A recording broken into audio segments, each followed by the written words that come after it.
रशीद जी, एक video Indian national Congress ने Twitter पर डाला है जिसमें सोनिया गांधी और राहुल गांधी एक तस्वीरों का एक एल्बम देख रहे हैं। अमेठी और रायबरेली में जब जब गांधी परिवार के सदस्य गए हैं वो तस्वीरें उसमें हैं। उसमें दिख भी रहा है कि राजीव गांधी दिख रहे हैं उस तस्वीर में। चुनाव से ठीक पहले जब वहाँ वोटिंग होनी है 5वें चरण में, चुनाव से ठीक पहले ये जो एल्बम आता है इसके राजनीतिक मायने तो यही लगते हैं कि इमोशनल कनेक्ट उन 2 सीटों पर याद दिलाया जाए, गांधी परिवार से क्या इमोशनल कनेक्ट रहा है।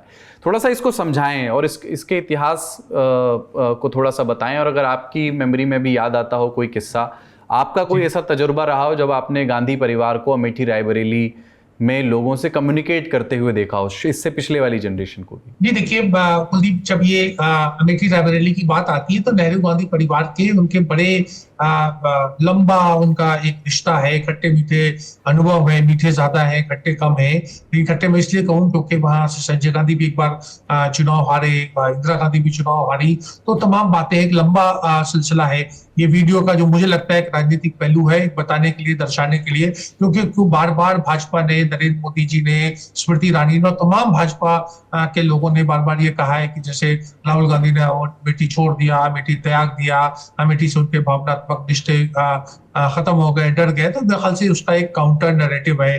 दरअसल अमेठी की जो बात थी वो बड़ी दिलचस्प थी कि जब 1976 में जब एक ऐसा हुआ कि 77 में चुनाव होंगे और उस समय चुनाव लड़ने की बात आई, तो इंदिरा गांधी की बात तो तय थी क्योंकि वो रायबरेली जो थी वो फिरोज गांधी की सीट थी। 1951-52 में जो पहले चुनाव हुए थे तो वहां संजय गांधी के पिता जो थे वो फिरोज गांधी चुनाव लड़े थे। वो 51-52 का चुनाव भी वहां से जीती थी, 57 का भी, और 60 में उनका निधन हो गया। और उसके बाद इंदिरा गांधी शुरू में तो राज्यसभा में थी, और जब 67 का उन्होंने पहली बार चुनाव का फैसला लड़ने का फैसला लिया तो उन्होंने रायबरेली से लड़ा, रायबरेली से इस तरह का संबंध रहा।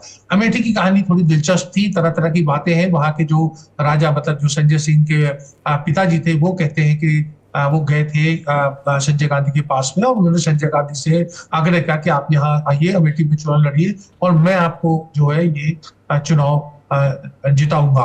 उनका पूरा का पूरा आश्वासन था, उनका एक वहां पर दबदबा था। और संजय गांधी ने उनसे ये भी पूछा, वो संजय गांधी के पास पंजाब और मध्य प्रदेश 2 और जगह से ऑफर थे जो उनको ज्ञानी जैल सिंह ने और श्यामा चरण शुक्ला ने दिए थे। तो संजय गांधी सोच रहे थे, फिर उन्होंने अमेठी का निर्णय लिया कि अमेठी से वो चुनाव लड़ेंगे।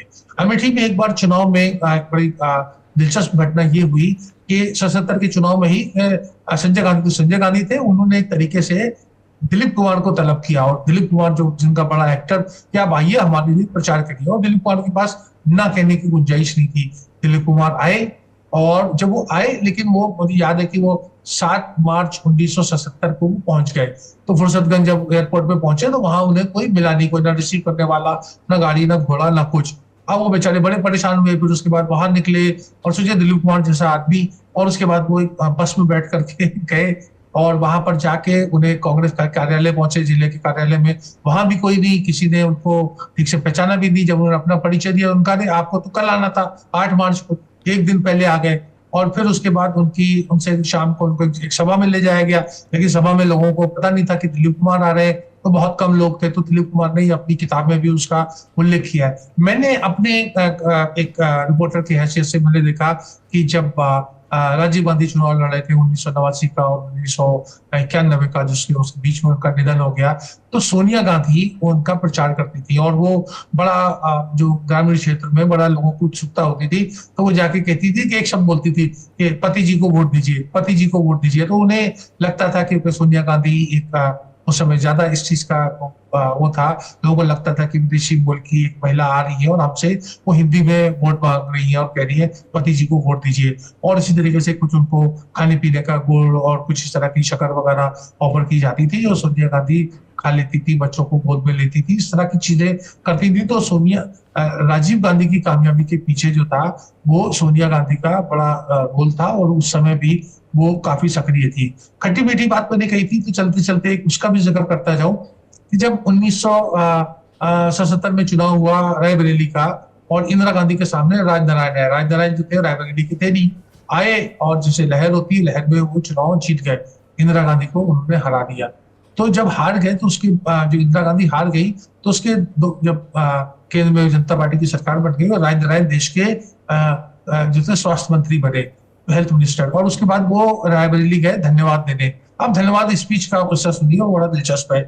और उन्होंने वहां पर ये सब नहीं कहा कि मतदाताओं को धन्यवाद दिया, या उन्होंने ये कहा कि आप रायबरेली वाले आप दिल्ली आइए, मैं आपका काम करूंगा, मेरे घर के दरवाजे आपके खुले, मेरे दफ्तर के दरवाजे खुले। उनका अलग निराला मनोजी आदमी थे, और ऐसा संवाद किया। और उन्हें छूट के कहा कि जब तुमने देवी माँ जैसी इंदिरा गांधी को हरा दिया तो मेरी क्या कदर करोगे, मेरे पास दिल्ली बिल्कुल मत आना, काम लेके कुछ भी मत आना, मैं तुम्हारा कोई काम नहीं करूंगा, जब तुमने इंदिरा गांधी को साथ नहीं दिया तो मेरा क्या दोगे। तो ये दिखाता है कि मतदाता और नेता जो होता है उसकी जो एक लॉयल्टी जो होती है, वफादारी होती है, वो कंडीशनल होती है, ट्रांजैक्शनल होती है। बिल्कुल वो इंसान और खुदा के बीच में जो जो रिश्ता होता है, जिसमें बिल्कुल एक आदमी पूरी तरीके से समर्पित होता है, ये वोटर और उसका मेंबर ऑफ पार्लियामेंट के बीच में नहीं होता है।